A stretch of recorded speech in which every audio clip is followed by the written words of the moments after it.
नमस्कार, कृषक र कृषि अनुसन्धान कार्यक्रममा स्वागत छ। म दुर्गा भट्ट।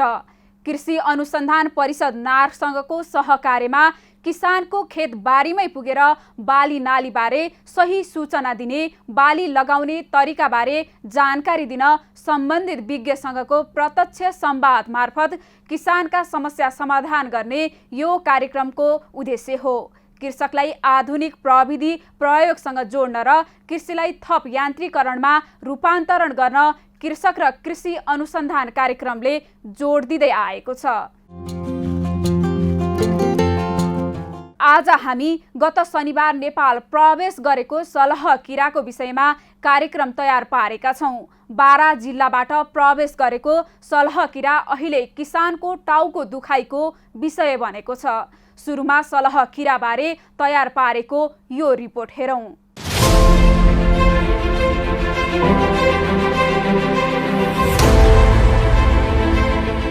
भारत हुँदै गत शनिबार नेपाल प्रवेश गरेका सलहका बगालको सानो झुण्ड हावाको बेगमा परि नेपाल भित्रिएको हो। सुरुमा पूर्वी तराईका बारा, पर्सा लगायतका जिल्लाबाट प्रवेश गरेका सलहहरू अहिले भने अधिकांश जिल्लामा पुगेका छन्। बिहिबार काठमाडौँमा पनि एउटा ठूलो झुण्डमा देखिएको थियो। सलहले बालीमा पुर्याएको क्षतिको एकिन विवरण आइ नसके पनि सबैभन्दा बढी दाङमा प्रभाव पारेको छ। यस्तै सलहबाट सिन्धुली, रूपन्देही, कपिलवस्तु, अर्घाखाँची, सुदूरपश्चिम तथा कर्णाली प्रदेश र प्युठान लगायतका जिल्ला प्रभावित भएका छन्। करिब 60 वर्ष अघि नेपालमा सलह भेटिएको थियो। यसको पहिचान ब्रिटेन पुर्याएर गरिएको थियो। अफ्रिकाबाट पश्चिम एसिया, इरान, पाकिस्तान र भारत हुँदै नेपाल आइपुगेको ठानिएको सलहले त्यस क्रममा विभिन्न स्थानमा वंशवृद्धि गरेको कीटविज्ञहरू बताउँछन्। सलहका 2 प्रजाति छन्, जसमा एकल र समूह प्रजाति। नेपालमा आएको सलह एकल प्रजातिको भएको कीटविज्ञले बताएका छन्। सहारा मरुभूमिमा उत्पत्ति भएको सलहले पश्चिम एसियाका विभिन्न मरुभूमिमा र त्यसपछि इरानको मरुभूमिमा फूल पारेर सन्तान बढाएको अनुसन्धानमा देखिएको छ। नेपालमा सलह किराको अनुसन्धान भएको छैन। नेपालमा भित्रिएको सलह भारतको राजस्थानमा वंशवृद्धि गरेको र सोही पुस्ताको सलह नेपाल आइपुगेको अनुमान कीटविज्ञहरूको छ। अफ्रिकादेखि नेपालसम्म आइपुग्दा विभिन्न स्थानमा वंशवृद्धि गरेको भनिएको सलहले नेपालमा पनि प्रजनन गर्ने र बालीलाई सखा पार्ने हो कि भन्ने चिन्ता किसानमा परेको छ। तर कीटविज्ञका अनुसार भने नेपालको हावापानीमा सलहको वृद्धि विकास हुन नसक्ने भएका कारण सलहले बालीमा नोक्सानी तथा वंशवृद्धि गर्ने सम्भावना न्यून रहेको बताएका छन्। नेपाल कृषि अनुसन्धान परिषदका अनुसार नेपालमा भित्रिएको सलहको स्वभाव र प्रकृति नै मरुभूमिमा विकास हुने हो। यो सलह सामान्यतया 3 महिनादेखि 5 महिनासम्म बाँच्ने गर्दछ। तर नेपालमा भने अहिले वयस्क हुने क्रममा रहेका सलह आएको देखिएको छ। वयस्क सलहले अण्डा पार्ने सम्भावना उच्च भए पनि नेपालको हावापानीमा अहिले आएको सलहले अण्डा पार्ने सम्भावना कम रहेको देखिन्छ। सलहको वंश विकासका लागि मरुभूमिमा नै आवश्यक भएका कारण नेपालमा सलहको वृद्धि हुने सम्भावना न्यून रहेको हो। सलहले बालुवाभित्र केही तल फूल पार्ने गर्दछ, तर नेपालको माटोमा घोचेर त्यसरी भित्र फूल पार्न सक्दैन।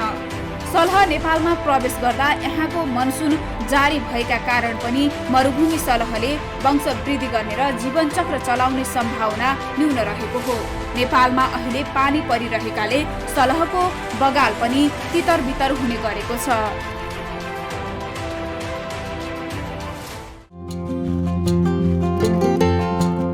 सलह किरा कस्तो प्रजातिको किरा हो? सलह किराले बाली नालीलाई कसरी प्रभावित बनाउँछ? यसको रोकथाम र नियन्त्रण कसरी गर्ने यावत विषयमा कृषि अनुसन्धान परिषद नारका कीट विज्ञान महाशाखाका प्रमुख डाक्टर प्रेमनिधि शर्मासँग गरेको यो कुराकानी हेरौं।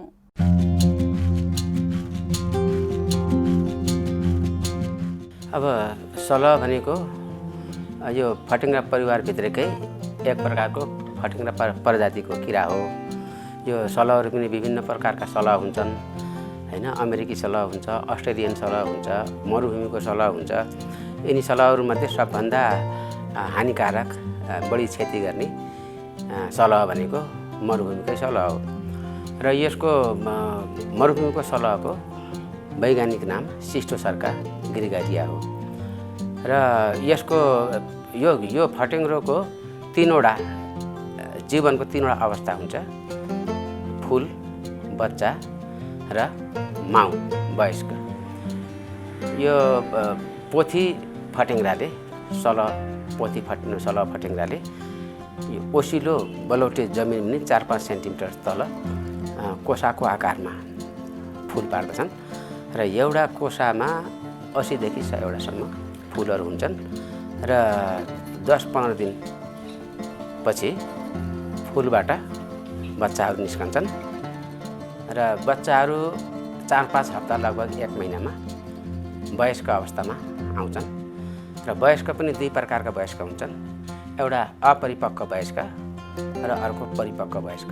अपरिपक्व वयस्क भन्नाले उनीहरू सबभन्दा सक्रिय हुन्छन् के, सबभन्दा बढी क्षति गर्ने भनेकै अपरिपक्व वयस्क हुन् र यिनीहरूको वयस्कको अवस्था 2-3 महिना जति हुन्छ, तापक्रमको आधारमा 2-3 महिना जति यिनीहरूको हुन्छ र यो सलह किराको यसले 2वटा रूपमा आफूलाई परिवर्तन गर्न सक्छ।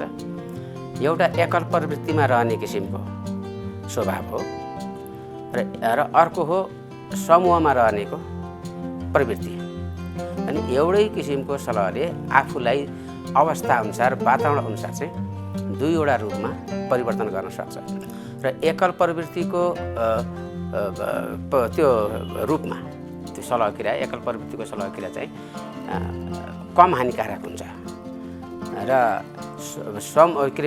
समूहमा हिँडुल गर्न मन पराउने प्रवृत्ति अर्को रूप हो, त्यो चाहिँ सबभन्दा बढी खतरनाक हुन्छ र यिनीहरूले ठुलो झुन्ड बनाएर ठुलो समूहमा एक ठाउँदेखि अर्को ठाउँ, एक मुलुकदेखि अर्को मुलुक, एक महादेशदेखि अर्को महादेशसम्म पुग्ने यिनीहरूले क्षमता राख्छन् र नेपालको सन्दर्भमा हेर्दाखेरि एकल प्रवृत्तिका सलहहरू, यो जुन मरुभूमिको सलह छ नेपालमा पनि छ, तर त्यो एकल प्रवृत्तिका छन्, बाहिरबाट समूह प्रवृत्ति भएर आउने झुन्डमा, तर नेपालमा आइसकेपछि यत्रत्र छरिएर तिनीहरू एकल प्रवृत्तिमा फिँजारिन्छन्।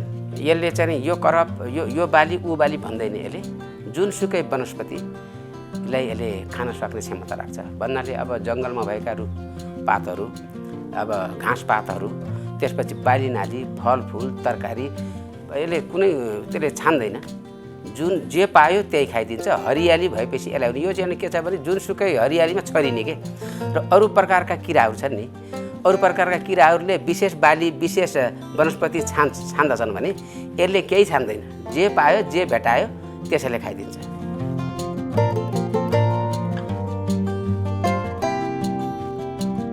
नेपालमा यसको लागि हावापानी त्यति राम्रो छैन। यसको लागि राम्रो हावापानी भनेको ठुलो क्षेत्रमा बलौटे जमिन, मरुभूमिया क्षेत्र। नेपालमा मरुभूमिया क्षेत्र छैन, खोलानालामा अलिअलि थोरै भइहाल्छ, त्यसले गर्दाखेरि उताबाट आएको हुल जति अब यत्रतत्र छरिन्छन् साना झुन्डहरूमा, ठाउँ देशैभरि तीव्र गतिमा त फैलिन्छन् यिनीहरू एक ठाउँबाट अर्को ठाउँमा, तर यिनीहरू टुक्रा टुक्रामा आएको हुनाले ठाउँमा पुगेका छन् अनि कता जान्छन् होइन, त्यो उनीहरूले आफ्नो अनुकूल हावाको दिशालाई हेरेर त्यो दिशाको तर्फ यिनीहरू बग्छन् र टुक्रा टुक्रामा विभाजित भएर त्यति नेपालमा हानि गर्दैन। अफ्रिका खाडी मुलुक हुँदै यता इरान, पाकिस्तान अनि भारत हुँदै ठुलो भूभाग पार गर्दै त्यो एउटा समूह छ नि त ठुलो, त्यहाँबाट उत्पत्ति हुन्छ नि त, अनि भारतसम्म आउँदाखेरि धेरै लामो दूरी छ। त्यसपछि भारतको राजस्थान, मध्य प्रदेश, नेपालको धेरै दक्षिण भागमा पर्यो। त्यसबाट फेरि उत्तरतिर हावा त्योको अनुकूलता मिलेपछि धेरै टाढा छ उत्तर प्रदेश अनि नेपालतिर। लामो भौगोलिक दूरी पार्दाखेरि तिनीहरू ठाउँमा बुढो हुने, मर्ने होइन, विभिन्न प्राकृतिक शत्रुबाट चाहिँ आक्रमण हुने र सरकारहरूले, पाकिस्तान सरकार, भारत सरकारले त्यसको नियन्त्रण गर्ने विभिन्न कारणले अनि प्रतिकूल मौसमको कारणले गर्दा यिनीहरूको सङ्ख्यामा कम हुँदै गएर नेपालसम्म आइपुग्दाखेरि अहिले हामीले देख्न पायौँ साना झुन्डहरूमा ठाउँबाट यिनीहरू पसेको छ। त्यो सानो झुन्डले र अहिले बसाएको कारणले गर्दाखेरि यो यिनी विविध कारणले गर्दाखेरि र नेपालको हावापानी त्यसलाई अनुकूल मैले अगाडि पनि व्यक्त गरेँ, कारणले गर्दाखेरि नेपालमा सानो झुन्डहरू आउनु र सानो झुन्डहरूबाट र प्रतिकूल मौसमको कारणबाट यसको क्षति कम हुने त्यो भन्न सकिन्छ।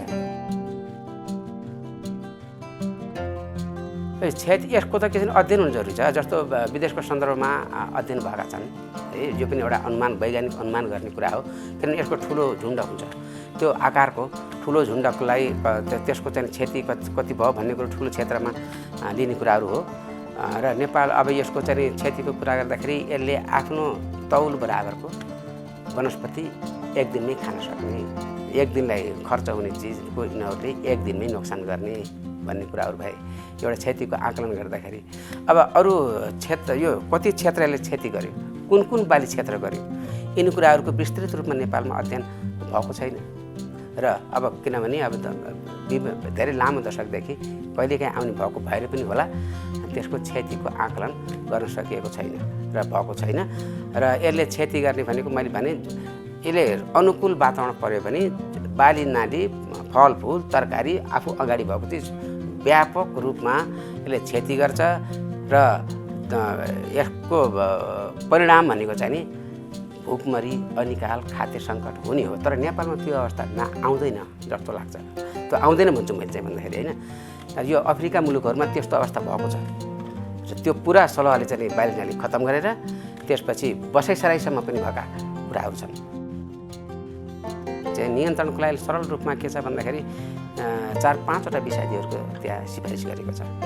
त्यसमा यसको व्यवस्थापन भनेको विषादी बाहेक अर्को विकल्प छैन पहिलो कुरा। र नेपालमा अब खासै क्षति गर्ने यो किरा आए पनि खासै क्षति गरेको चाहिँ सुन्नमा आएको छैन। किरा आएको र ठाउँ ठाउँमा पुगेको थाहा पाइयो। त्यसो भएको हुनाले विषादी छर्ने कुरामा एउटा साधारणतया अब जुनसुकै जहाँ पनि अलिकता सुलभ रूपमा पाउने भनेको मालाथियन झोल विषादी हो 50% को। त्यसको चाहिँ 3 ml 1 लिटर पानीमा मिसाएर स्प्रे गर्ने हो। यो किसानको तर्फबाट उहाँहरूले थाहा पाउनु पर्यो। र अब यहाँ चाहिँ किरा प्रवेश गर्छ, अब नोक्सान हुन्छ भने आफ्नो करेसाबारी छेउछाउको जग्गाहरूमा किरा आउनु पूर्व, तर के छ भने किरा आउँछ भने एकदम ढुक्क हुनु पर्यो। छेउछाउमा आइसकेको छ, अब यहाँ पनि पर्छ भनेपछि अब नपाकेको बालीमा छर्ने। अब परिपक्व भएको टिप्न तयार भएको बालीलाई चाहिँ टिपेर थन्काइहाल्ने, अपरिपक्व नपाकेको बालीमा चाहिँ विषादी छर्ने मालाथायन भन्ने छ होइन। त्यस्तै अर्को चाहिँ सरल विषादी सर्वसुलभ रूपमा पाइने विषादी भनेको क्लोरोपाइरिफस झोल विषादी हो।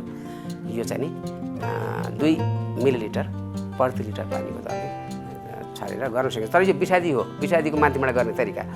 अर्को के छ भने भौतिक तरिकाबाट किराहरूलाई भगाउने भन्ने कुरो हुन्छ कि भौतिक तरिका भन्दा चाहिँ विषादी प्रयोग नगरिकन त्यसलाई चाहिँ आवाजको माध्यमबाट भगाउने। अब त्यो हामीले भन्दाखेरि अनुमानै गर्ने हो। यो सबै अवस्था हेर्दाखेरि नेपालमा त्यत्रो क्षति गर्ने अवस्थामा देखिँदैन भन्ने लाग्छ। र त्यो अब त्यसो हुनाले चाहिँ आत्तिनु पर्दैन। अब आइहाल्यो ठुलो झुन्डमा आयो भने पनि अहिलेको प्रकृति यो वातावरणले गर्दाखेरि ठुलो नोक्सान गर्ने देखिँदैन। र म त भन्छु आत्तिनु हुँदैन, तर सजग भएर सतर्क भएर बस्नु। र यदि अफ्रिकाकै एउटा कुरा गर्ने हो भने ठुलो झुन्डमा आउँछ र व्यापक रूपमा आउँछ र त्यतिखेर त्यसलाई कन्ट्रोल गर्नै सकिँदैन, त्यतिकै हेरेर बस्ने मात्रै हो है। तर हाम्रो अवस्थामा के छ भने आयो भने सानो सानो झुन्डहरूमा आउँछ, नोक्सान पनि त्यहाँ धेरै गर्दैन। अब वैशाख जेठतिर आएको हुन्थ्यो भने ठुलो नोक्सान हुन्थ्यो नेपालमा। अहिले बर्सातको कारणले गर्दाखेरि त्यो झुन्ड यतातर छरिएर त्यतिकै समाधान हुन्छ, ठुलो क्षति गर्दैन भन्ने लाग्छ। तर ढुक्क परेर बस्नलाई म भन्दिनँ होइन, सतर्कता हुनु पर्यो। यो प्राकृतिक प्रकोप भयो होइन, प्राकृतिक प्रकोपलाई कति थ्याक्न सकिन्छ त्यो कुरामा भर पर्छ।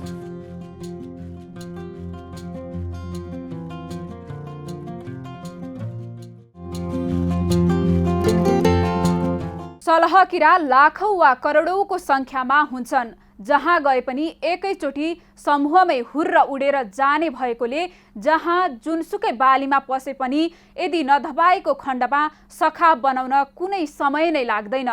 त्यसैले पनि सलहलाई एक ठाउँबाट अर्को ठाउँ वा एक खेतबाट अर्को खेतमा गर्दै त्यहाँ उपलब्ध सम्पूर्ण हरिया वनस्पतिहरू छोटो समयमा नै सखा पारी खाइदिन सक्षम किराको रूपमा लिइन्छ। यसर्थ सलह किराबाट समयमै सतर्क बनौं। हवस् त अर्को हप्ता कृषक र कृषि अनुसन्धान कार्यक्रम लिएर पुनः उपस्थित हुने नै छौं। त्यतिन्जेलसम्मका लागि बिदा दिनुहोस्। नमस्कार।